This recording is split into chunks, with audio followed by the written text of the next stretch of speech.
Hello दोस्तों, कैसे आप सब? बढ़िया। चलो इस वीडियो में पढ़ते हैं local and humoral control of blood flow. देखो ये चैप्टर ऐसा है। देखो वैसे तो कुछ इम्पॉर्टेंट नहीं है और सब कुछ इम्पॉर्टेंट है। यूनिवर्सिटी एग्जामिनेशन में अब जब से चेंज हुआ है यूनिवर्सिटी एग्जामिनेशन हमारे यूपी का, तब से मतलब क्या हो रहा है कि कुछ भी पूछ ले रहे हैं। तो ऐसा कर सकते हैं, यूनिवर्सिटी एग्जामिनेशन में तो कुछ नया ज़रूर पूछते हैं, तो कुछ नया पूछ सकते हैं जैसे कि बेसो डायलेटर बेसो कॉन्स्ट्रिक्टर पे शार्ट नोट पूछ सकते हैं, या mechanism of control of blood flow पे पूछ सकते हैं शार्ट नोट। हाइपरेमिया क्या होती है इसके बारे में पूछ सकते हैं। तो पूछना तो कुछ भी बोल सकते हैं, लेकिन ये चैप्टर आपके लिए इम्पॉर्टेंट है, आपको अगर नेक्स्ट का एग्ज़ाम देना है तो चलो शुरू करते हैं। ग्लॉसरी आप टर्म कुछ देख लेते हैं, जैसे कि autoregulation of blood flow क्या है। The maintenance of near consistency of blood flow despite variation in arterial blood pressure over a specified pressure range. क्या कहलाएगा? Autoregulation of blood flow, maintenance of near constancy of blood flow despite variations in arterial blood pressures over a specified pressure range. Arterial जो blood pressure होता है उसके बढ़ने के बावजूद अगर ब्लड फ्लो मेंटेन रहता है तो उसे कहते हैं autoregulation of the blood flow. Reactive hyperaemia क्या होता है? ये होता है the increase in blood flow that occurs after temporary blockage of the artery. जब टेम्परी ब्लॉक कर देंगे किसी आर्टरी को, जब दबा दिए और ब्लड यहाँ पर भर गया तो यहाँ पर प्रेशर जनरेट करेगा। जैसे हम खोलेंगे क्या होगा? एक बैग तेज़ी से ब्लड फ्लो होगा, उसे कहेंगे रिएक्टिव हाइपरेमिया। और अभी एक हाइपरेमिया और होती है, उसको भी डिस्कस करेंगे आगे। देखो मोस्ट टिश्यू जो होते हैं उसमें क्या होती है? Ability to control their own local blood flow in the proportion to their specific metabolic need. जैसे उनको आवश्यकता होती है उसके आधार पे मोस्ट ऑफ द टिश्यू प्यास में कंट्रोल मैकेनिज्म होती है खुद की। अब स्पेसिफिक नीड क्या हो सकता है? जैसे कि delivery of oxygen to tissue, oxygen की डिलीवरी नीड हो गया, न्यूट्रिएंट का नीड हो गया, कार्बन डाइऑक्साइड का रिमूवल करवाना है, हाइड्रोजन आयन का रिमूवल कराना है, ये सब स्पेसिफिक नीड है। Maintenance of proper concentration ion का मेंटेन रखना है, ट्रांसपोर्ट करना है वेरियस हार्मोन्स को और अदर सब्सटेंस डिफरेंट टिश्यू में। तो ये सब स्पेसिफिक नीड्स हो गया टिश्यू का। तो स्पेसिफिक नीड के अनुसार ब्लड फ्लो होता है। अब variation in blood flow different tissue organs, ये सब आप पहले देख चुके हैं, पहले पढ़ा चुका हूँ। ये आप चार्ट बना हुआ है, इस पर दिया हुआ है, ये सब पहले ही बता चुका हूँ। अब देखते हैं mechanism of blood flow control. तो मैकेनिज्म ऑफ जो ब्लड फ्लो कंट्रोल है ये दो मेथड द्वारा होता है mainly, acute control and long term control. Acute जो कंट्रोल होता है बाय लोकल वैसोडाइलेशन और vasoconstriction of the arteriole, metarterioles and precapillary sphincter that occurs within seconds to minutes to provides rapid maintenance of appropriate local tissue blood flow. वहीं पर जो long term regulation होता है by increase और decrease in the physical size and number of blood vessels supplying the tissue. अब हम detail में पढ़ते हैं acute control of the local blood flow. तो जो acute control of local blood flow होता है, तो इसमें ध्यान देना कि जो अगर मेटाबॉलिज्म इंक्रीज होता है तो टिश्यू का ब्लड फ्लो भी इंक्रीज हो जाता है। अगर ऑक्सीजन अगर ऑक्सीजन का कंटेंट रिड्यूस हो रहा है तो टिश्यू ब्लड फ्लो इंक्रीज हो जाता है। ये चीज़ ध्यान रखना। ये ग्राफ दिया हुआ है जैसे कि ब्लड फ्लो में और रेट ऑफ मेटाबॉलिज्म में। देखो मेटाबॉलिज्म बढ़ रहा है तो ब्लड फ्लो बढ़ रहा है, ये नॉर्मल लेवल में है। अगर देखते हैं दूसरा graph, blood flow versus arterial oxygen saturation percentage. तो आर्टेरियल ऑक्सीजन सैचुरेशन परसेंटेज जैसे बढ़ता है ब्लड फ्लो भी बढ़ता है। अब दो थ्योरीज हैं, एक है vasodilation theory for acute local blood flow regulation, possible special role of adenosine, यानी कि इसमें हम एडेनोसिन का स्पेशल रोल देख लेंगे। ये वाइडली एक्सेप्टेड थ्योरी है एक्यूट लोकल ब्लड फ्लो के रेगुलेशन में, वैसोडाइलेशन वाली जो थ्योरी है। देखो according to the vasodilation theory the greater the rate of metabolism, जितना ज़्यादा मेटाबॉलिज्म का रेट ज़्यादा होगा या लेजर अवेलेबिलिटी ऑफ ऑक्सीजन होगी और some other nutrients to tissue, oxygen या न्यूट्रिएंट की कमी हो या मेटाबॉलिज्म बढ़ जाए तो जितना ज़्यादा ये होगा उतना ही ज़्यादा वैसोडाइलेशन, जो वैसोडाइलेटर सबस्टेंस होंगे उनका रिलीज होगा, फॉर्मेशन होगा टिश्यू सेल में। ये वैसोडाइलेशन थ्योरी कहती है, वैसोडाइलेटर थ्योरी कहती है। अब वैसोडाइलेटर कौन कौन से हैं तो उसका ध्यान दीजिए, यही सब चीज़ें इंपॉर्टेंट है, आपको याद रखना है। वैसोडाइलेटर कौन होते हैं? एडेनोसिन है, कार्बन डाइऑक्साइड है, adenosine phosphate compounds, histamine, potassium ion and hydrogen ion, ये सब क्या है? वैसोडाइलेटर हैं। तो adenosine, carbon dioxide, adenosine phosphate compounds, histamine, potassium ion and hydrogen ion क्या है? वैसोडाइलेटर हैं। अब ये क्या करते हैं उनके बारे में देख लेते हैं। ये decrease oxygen concentration in heart muscle. अब एडेनोसिन की बात हो रही है, सॉरी एडेनोसिन की बात हो रही है। एडेनोसिन तुम्हारा हार्ट में, हार्ट की मसल से सिक्रीट होता है। अब एडेनोसिन क्या करता है, डिक्रीज करता है oxygen concentration in the heart muscle cells. दूसरा नंबर क्या करता है, consequent degradation of the adenosine triphosphate. जैसे ही ऑक्सीजन कंसंट्रेशन डिक्रीज होगा हार्ट मसल में, उसके कॉन्सिक्वेंटली क्या हो जाएगा, डिप्लेशन होगा एडेनोसिन ट्राइफॉस्फेट का, एटीपी का, और which increases the release of adenosine, जो एडेनोसिन का रिलीज इंक्रीज करा देगा हार्ट में। अब दूसरा है oxygen demand theory for local blood flow control. तो ऑक्सीजन डिमांड, ऑक्सीजन जितना ही कम होता जी भैया, ऑक्सीजन अगर ज़्यादा चाहिए, ऑक्सीजन ज़्यादा चाहिए तो ब्लड धीरे धीरे बहना चाहिए, तभी ऑक्सीजन आसानी से टिश्यू में जा पाएगा। तो एक चीज़ तो ये ध्यान रखना है। दूसरा चीज़ देखो, decrease availability to would cause local वाइसोडिलेशन।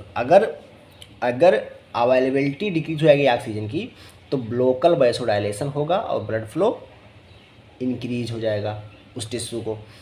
Possible role of other nutrients का अगर हम रोल देखें तो कौन कौन से हैं, इसकी vasodilation occurs in the vitamin deficiency disease beri. तो बेरी में वाइसोडाइलेशन होता है, जिससे ब्लड फ्लो इंक्रीज हो जाएगा। जैसे कि vitamin B substance thiamine, niacin, riboflavin की कमी होती है बेरी में, जिसके कारण वाइसोडाइलेशन हो जाता है। Because all these vitamin are necessary for oxygen induced phosphorylation, ये ऑक्सीजन इंड्यूस्ड फास्फोराइलेशन में योगदान देती हैं जो ये विटामिन हैं। इसके कारण क्या होता है, ये इम्पॉर्टेंट विटामिन हैं जो कि ब्लड फ्लो को कंट्रोल करवाती हैं बेरी में। अब special examples of acute metabolic controls of local blood flow देखते हैं। स्पेशल एग्जांपल्स कुछ देखते हैं acute metabolic control of local blood flow. तो पहला केस है reactive hyperaemia occurs after the tissue blood supply is blocked for a short time के लिए टिश्यू ब्लड सप्लाई को रोक दिया हमने, आर्टरीज को ब्लॉक कर दिया। जैसे छोड़ेंगे तो तेज़ी से फ्लो होगा, इसे कहेंगे रिएक्टिव हाइपरेमिया। इसमें क्या होता है, blood flow through the tissue usually increase immediately to 4 to 7 times normals. अगला है एक्टिव हाइपरेमिया क्या होती है, जब हम एक्सरसाइज करते हैं या कुछ एक्टिविटी कर रहे हैं उसके कारण टिश्यू को ब्लड फ्लो बढ़ जाता है। तो एक्टिव हाइपरेमिया क्या होता है, occurs when tissue metabolic rate increase, जैसे कि एक्सरसाइजिंग मसल में। तो इसमें क्या होता है, जो मसल्स है उसका एक्टिविटी बढ़ गया तो ब्लड का मतलब रिक्वायरमेंट भी बढ़ गया, तो ब्लड फ्लो बढ़ जाता है टिश्यू को।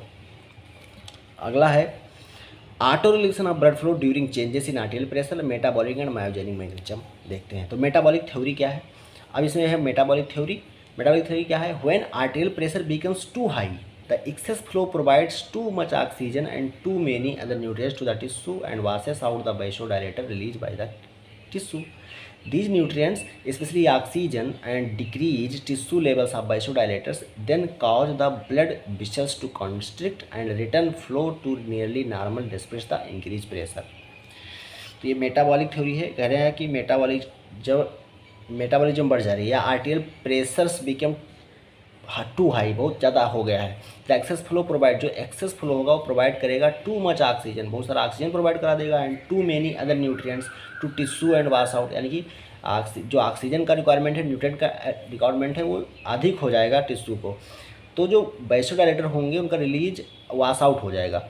ठीक है, तो the nutrients specially oxygen and the decrease tissue levels of vasodilators then cause the blood vessels to constrict and return blood flow to nearly normal despite the increased pressure। दूसरा है theory है myogenic theory, autonomic. इसमें क्या होता है, sudden stretch of the small blood vessels cause करेगा smooth muscles of vessel wall to contract, और जब कॉन्ट्रैक्ट होगा तो क्या होगा, ब्लड फ्लो डिक्रीज हो जाएगा। ये दूसरा थ्योरी हो गया, मायोजेनिक थ्योरी हो गया।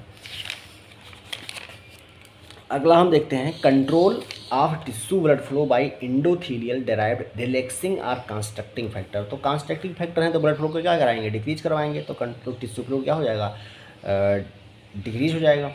तो इंडोथीलियल डेराइव्ड जो रिलैक्सिंग और कंस्ट्रक्टिंग फैक्टर्स होते हैं वो ब्लड फ्लो को डिक्रीज करवाते हैं। जैसे नाइट्रिक ऑक्साइड, ये वासोडाइलेटर क्या है, vasodilator release from healthy endothelial cells. तो जो नाइट्रिक ऑक्साइड होता है, देखो नाइट्रिक ऑक्साइड पे शार्ट नोट पूछ सकते हैं तो ये ध्यान देना। नाइट्रिक ऑक्साइड ये vasodilator release from healthy endothelial cells, ये हेल्दी इंडोथीलियल सेल्स से रिलीज होता है और ये क्या होता है, वासोडाइलेटर, यानी कि ब्लड फ्लो को बढ़ाएगा। ये कहाँ से बनता है, endothelial derived nitric oxide synthase, NOS। जो endothelial derived nitric oxide synthase है NOS, एंजाइम वो सिंथेसाइज करता है NO को from arginine and oxygen and by reduction of inorganic nitrate. तो इनऑर्गेनिक नाइट्रेट से भी बन सकता है और L आर्जिनिन प्लस ऑक्सीजन पे endothelial derived nitric oxide synthase अगर एक्ट करेगा तो NO बनता है। जो NO होता है वो एक्टिवेट कर देता है सलूबल ग्वानाइलेट साइक्लेज को इन वैस्कुलर स्मूथ मसल्स, जिसके कारण क्या होता है कन्वर्जन हो जाता है cyclic guanosine triphosphate CGTP to cyclic guanosine monophosphate में CGMP में। अब जब CGMP बन जाएगा तो activation of CGMP dependent protein kinase, उसके बाद क्या हो जाएगा एक्टिवेशन हो जाएगा cyclic GMP dependent protein kinase का, जो आगे का फंक्शन करवाएगा, यानी कि क्या करवाएगा रिलैक्सेशन।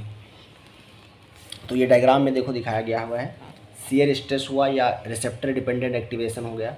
तो इंडोथीलियस में है, इसमें ऑक्सीजन प्लस L आर्जिनिन मिलके endothelial derived nitric oxide synthetase के द्वारा NO प्लस L सेट्रुलिन बनता है। NO प्लस L सेट्रुलिन बनता है। NO जाता है वैस्कुलर स्मूथ मसल्स के सेल्स में और सेलुलाइज गोनालाइट साइक्लेज को साइक्लिक GTP को साइक्लिक GMP में चेंज करता है और प्रोटीन काइनेज को एक्टिवेट कर देता है और करवाता है रिलैक्सेशन। ये मैकेनिज्म हो गया NO के वर्किंग का।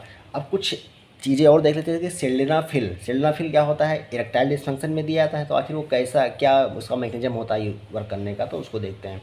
तो NO फिजियोलॉजी का और यूज देखते हैं। देखो sildenafil that inhibit cyclic GMP, ये साइक्लिक GMP को ही इनहिबिट कर देगा, यानी कि रिलैक्सेशन नहीं होने देगा। तो साइक्लिक GMP इनहिबिट करेगा साइक्लिक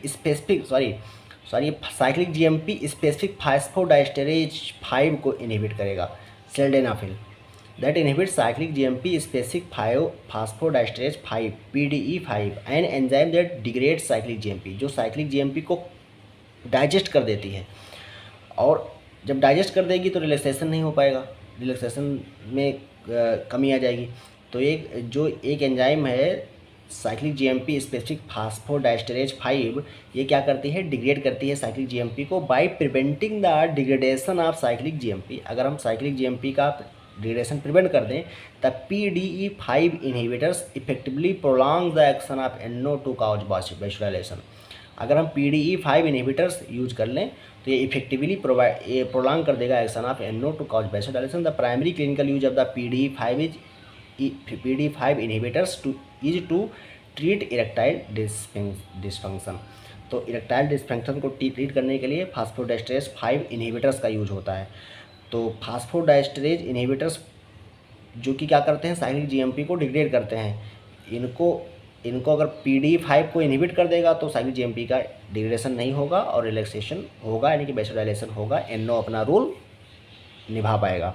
लेकिन अगर हम PDE5 इनहिबिटर्स नहीं, किसी में जो इरेक्टाइल डिसफंक्शन का केस है उसमें हम PDE5 इसलिए यूज करते हैं, ये सिंपल सी बात है। सिल्डेनाफिल ड्रग ऑफ चॉइस होता है इरेक्टाइल डिसफंक्शन का, ऐसा फार्मेकोलॉजी में आप पढ़ेंगे। इंडोथीलियल ये powerful vasoconstrictor releasing from damage endothelium. जो डैमेज इंडोथीलियम होता है उससे इंडोथेलिन रिलीज होता है। इसमें 21 अमीनो एसिड की पेप्टाइड होती है जो पावरफुल वैसोकॉन्स्ट्रिक्टर है। क्या है? पावरफुल वैसोकॉन्स्ट्रिक्टर है ये इंडोथीलियन। ये पावरफुल वैसोकॉन्स्ट्रिक्टर है, रिलीज कहाँ से होता है? डैमेज इंडोथीलियम से। वहीं पर नाइट्रिक ऑक्साइड तुम्हारा हेल्दी इंडोथीलियन से रिलीज हो रहा था। तो ये इंडोथीलियन 5 के बारे में बात हुआ। इंडोथीलियन के बारे में बात हुआ जो कि पावरफुल वैसोकॉन्स्ट्रिक्टर है। Drugs that block endothelin receptor have been use to treat pulmonary hypertension. जो ड्रग इंडोथेलिन रिसेप्टर्स को ब्लॉक करते हैं वो पल्मोनरी हाइपरटेंशन में यूज हो सकते हैं, but generally have not been used for lowering blood pressure in patient. तो विथ सिस्टेमिक आर्टेरियल हाइपरटेंशन, अगर सिस्टेमिक आर्टेरियल हाइपरटेंशन होता है तो ऐसे पेशेंट में जनरली नहीं यूज होते हैं लोअरिंग ब्लड प्रेशर। ये बात हो गया इंडोथेलिन के बारे में। अब हम देखते हैं long term regulation of the blood pressure. Long term regulation of the blood pressure में क्या है? देखो, a period of hours, days or weeks are long, ये long term type of local blood flow regulation develops in addition to the acute control. तो acute control है उसके addition में long term control होता है। ये इसमें घंटों दिन या हफ्ते लग जाते हैं। long term regulation of blood flow is especially important when the metabolic demands of the tissue change। ये important कब है? जब metabolic demand of tissue change हो जाए। blood flow regulation by change in tissue vascularity. तो जो blood flow regulation होता है किसके द्वारा होता है? टिश्यू वैस्कुलरिटी में चेंज द्वारा। देखो, if the metabolism is in a tissue is increase for a prolong period, vascularity increase होगी, यानी कि ब्लड वेसल्स बढ़ जाएंगे उसमें। ये प्रोसेस जनरली कॉल्ड एंजियोजेनेसिस, यानी कि ब्लड वेसल्स का बनना क्या कहलाता है? एंजियोजेनेसिस। तो अगर मेटाबॉलिज्म इंक्रीज हो जाएगा तो एंजियोजेनेसिस भी बढ़ जाएगा, उसका ब्लड वेसल्स का बनना भी बढ़ जाएगा। If the metabolism is decrease, vascularity decrease. अगर मेटाबॉलिज्म डिक्रीज हो जाएगा तो वैस्कुलरिटी भी डिक्रीज हो जाती है। अब हम देखते हैं role of oxygen in long term regulation.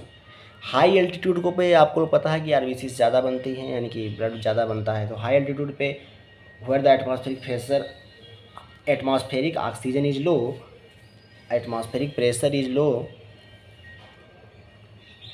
In premature human babies who are put into oxygen tents, इनको ऑक्सीजन सपोर्ट पे रखा गया, ऑक्सीजन टेंट्स पे for therapeutic purpose. The excess oxygen causes almost immediate cessation of new vascular growth in the retina of the premature babies eye. भाई देखो, जब oxygen हमको मिल रही है तो ब्लड का बनना क्या ज़रूरत है? ब्लड वेसल्स का बनना क्या ज़रूरत है? तो जब एक्सेस ऑक्सीजन मिलती है, ऐसे जो ऑक्सीजन टेंट पे होते हैं बेबीज़, उनमें क्या होता है कि सेसेशन हो जाता है न्यू वैस्कुलर ग्रोथ का। Even causes degeneration of some of the small vessel, जो कुछ स्मॉल वेसल होते हैं उनका डीजनरेशन भी हो जाता है, दैट ऑलरेडी है फॉर्म, जो पहले बन चुके थे। When the infant is taken out of the oxygen tent, when the infant is taken out of the oxygen tents, explosive over growth of new vessel, जैसे उसको टेंट से ऑक्सीजन टेंट से निकाला जाएगा बाहर, तो एक्सप्लोसिव ओवर ग्रोथ होगा new vessels का। Then occurs to make up for the sudden decrease in available oxygen, तो अवेलेबल ऑक्सीजन का सडन डिक्रीज होगा। Indeed often so much over growth occurs that the retinal vessels growth out from the retina into the eyes vitreous humour. इतना ज़्यादा growth हो जाता है कि जो रेटिनल ब्लड वेसल्स थे वो कहाँ पहुँच जाते हैं? आइज विट्रस ह्यूमर में। और एक कंडीशन कॉज करते इसे कहते हैं रेट्रोलेंटल फाइब्रोप्लेसिया। क्या कहते हैं? रेट्रोलेंटल फाइब्रोप्लेसिया। अब देखते हैं importance of vascular growth factor in formation of new blood vessels. देखो, 4 वैस्कुलर ग्रोथ फैक्टर होते हैं जो कि न्यू ब्लड वेसल्स में रोल प्ले करते हैं। वो कौन होते हैं? एक होता है vascular endothelial growth factor BEGF, vascular endothelial growth factor. एक होता है फाइब्रोब्लास्ट ग्रोथ फैक्टर। एक होता है platelet derived growth factor PDGF and angiogenin. ये 4 ग्रोथ फैक्टर होते हैं जो ब्लड वेसल्स के फॉर्मेशन में इंपॉर्टेंट रोल प्ले करते हैं। Vascular endothelial growth factor, platelet derived growth factor, fibroblast growth factor और एंजियोजेनिन। अगर डिफिशियंसी हो जाए ऑक्सीजन का, अगर ऑक्सीजन की डिफिशियंसी हो जाती है तो oxygen induces expression of hypoxia inducible factors. अगर डिफिशियंसी हो जाए ऑक्सीजन की तो वो इंड्यूस करेगा expression of hypoxia inducible factor HIFS, transcription factors that in turn up regulate gene expression and formation of vascular growth factors also called angiogenic factor. तो ये gene expression करवाएगा and formation of vascular growth factor करवाएगा, also called angiogenic factors. And कुछ चीज़ें याद करने की ज़रूरत है यहाँ पे आपको, जैसे कि एंजियोस्टेटिन, ये क्या है? एक फ्रेगमेंट है आप प्रोटीन प्लाज्मिनोजन का।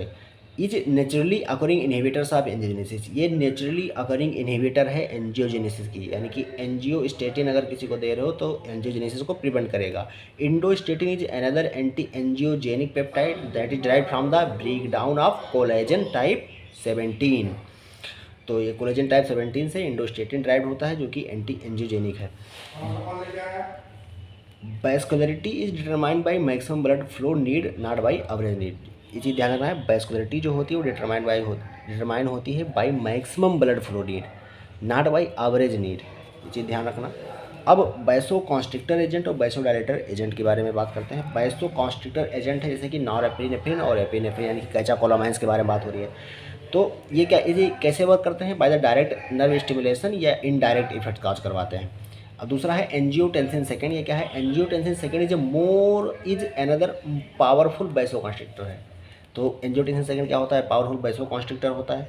वहीं पर वैसोप्रेसिन जो है, यानी कि एंटी डायबिटिक हार्मोन इसे एंटी डायबिटिक हार्मोन भी कहते हैं, even more powerful than angiotensin second as a vasoconstrictor. तो ये एंजियोटेंसिन सेकेंड से भी ज़्यादा पावरफुल वैसोकॉन्स्ट्रिक्टर होता है वैसोप्रेसिन। अब वैसोडायलेटर के बारे में बात करते हैं। तो वैसोडायलेटर जैसे ब्रेडिकाइनिन, ब्रेडिकाइनिन क्या है, several substance called kinins cause powerful vasodilation when formed in the blood and tissue fluid of some organs. The kinins are small polypeptide, जो काइनिन्स होते हैं स्मॉल पॉलीपेप्टाइड्स हैं that are split away by proteolytic enzymes from alpha two globulins in the plasma tissue fluid. जो kinins होते हैं small polypeptide होते हैं जो स्प्लिट होते हैं प्रोटीओलाइटिक एंजाइम से from alpha two globulins in the plasma tissue fluid. अब इसको भी एक्टिवेट करता है एक प्रोटीन, जैसे कि जो कि इनएक्टिव फॉर्म में होता है पहले, बाद में एक्टिवेट हो जाता है। तो कैसे एक्टिवेट होगा, जैसे कि दिस इनएक्टिव कैलिक्रेन, जो इनएक्टिव कैलिक्रेन होता है वो is activated by the maceration of blood flow. Proteolytic enzyme कौन होगा, कैलिक्रेन। और कैलिक्रेन कैसे पहले होता है, इनएक्टिव होता है। तो inactive kallikrein is activated by maceration of the blood tissue inflammation और अदर सिमिलर केमिकल और physical effects on the blood और tissue. As kallikrein becomes activated it acts immediately on alpha 2 globulin। जैसे कि कैलिक्रेन activate हो जाएगा, ये alpha 2 globulin पे काम करेगा और रिलीज करवाएगा एक काइनिन, जिसे कहेंगे कैलिडिन। इसे क्या कहेंगे, कैलिडिन कहेंगे। That is then converted by tissue enzymes into bradykinin, जो टिश्यू एंजाइम द्वारा ब्रेडिकाइनिन में चेंज हो जाएगा। अब और जो ये ब्रेडिकाइनिन है वो इनएक्टिवेटेड हो जाता है बाय द एंजाइम कार्बोक्सीपेप्टाइडेज या कन्वर्टिंग एंजाइम, जैसे कि एंजियोटेंसिन कन्वर्टिंग एंजाइम था, वही है ये कन्वर्टिंग एंजाइम। तो इनएक्टिवेटेड हो जाएगा कुछ ही मिनट में इनएक्टिवेट हो जाएगा बाय एंजाइम्स कार्बोक्सीपेप्टाइडेज और converting enzyme. The activated kallikrein enzyme is destroyed by kallikrein inhibitors also present in the body fluid. जो एक्टिवेटेड कैलिक्रेन एंजाइम होगा वो डिस्ट्रॉयड हो जाएगा कैलिक्रेन इनहिबिटर द्वारा, जो प्रेजेंट है कहाँ पर, बॉडी फ्लूइड में। ब्रेडिकाइनिन कॉज बहुत powerful arterial dilation and increase capillary permeability. तो ब्रेडिकाइनिन दो काम करता है, पावरफुल आर्टेरियल डायलेटर होता है और साथ में इंक्रीज करता है कैपिलरी परमेबिलिटी को। ये बात हो गया। अब हिस्टामाइन हिस्टामाइन के बारे में बात करते हैं। तो हिस्टामाइन क्या होता है, ये कहाँ से रिलीज होता है, most of the histamine is derived from the mast cells in the damage tissue and from basophil in the blood. Histamine has a powerful vasodilation effect on the arterioles and like bradykinin has the ability to increase greatly capillary porosity, यानी कि permeability को बढ़ा देगा, allowing leakage of bath fluid and plasma protein into the tissue. ये सब चीज़ें आप जब सेकेंड ईयर में जाएंगे तो बहुत ही इंपॉर्टेंस रखेंगी। Vascular control by ions and other chemicals. अब वैस्कुलर कंट्रोल देखते हैं आयंस और अदर केमिकल्स। अगर intracellular calcium ion concentration increase हो जाएगा तो ये वैसोकॉन्स्ट्रिक्शन कॉज करवाएगा। पोटेशियम आयन कंसंट्रेशन इंक्रीज हो गया तो ये वैसोडाइलेशन करवाएगा। अगर मैग्नीशियम आयन कंसंट्रेशन इंक्रीज हो जाएगा तो पावरफुल वैसोडाइलेशन करवाएगा, because the magnesium ion inhibit smooth muscle contraction. ऐसे ही पोटेशियम आयन भी क्या करता है, ये स्मूथ मसल कॉन्ट्रैक्शन को इनहिबिट करता है। इनकी अगर हाइड्रोजन आयन कंसंट्रेशन इंक्रीज हो गया तो ये डायलेशन करवाएगा आर्ट्रियोल का। और ये माना जाता है कि अगर स्लाइटली डिक्रीज हो जाता है हाइड्रोजन आयन कंसंट्रेशन तो क्या करवाता है, कंस्ट्रिक्शन कराता है ब्लड वेसल का। An ion that have significant effect on blood vessels are acetate and citrate, both of which cause mild degree of vasodilation. तो एसीटेट और सिट्रेट का क्या करवाते हैं, माइल्ड डिग्री ऑफ वैसोडाइलेशन करवाते हैं। And increase in carbon dioxide concentration causes moderate vasodilation in most tissue but marked vasodilation in the brain. अगर carbon dioxide concentration increase होता था तो मॉडरेट वैसोडाइलेशन कराता है मोस्ट टिश्यू में, बट मार्क्ड वैसोडाइलेशन कहाँ करवाएगा, ब्रेन में। तो ये वैसोडाइलेशन के बारे में बात था। अब अगला चैप्टर है कोरोनरी सर्कुलेशन। चलो आज वीडियो अच्छा लगा तो लाइक कीजिए, चैनल को सब्सक्राइब कीजिए और बेल आइकन दबाइए। धन्यवाद।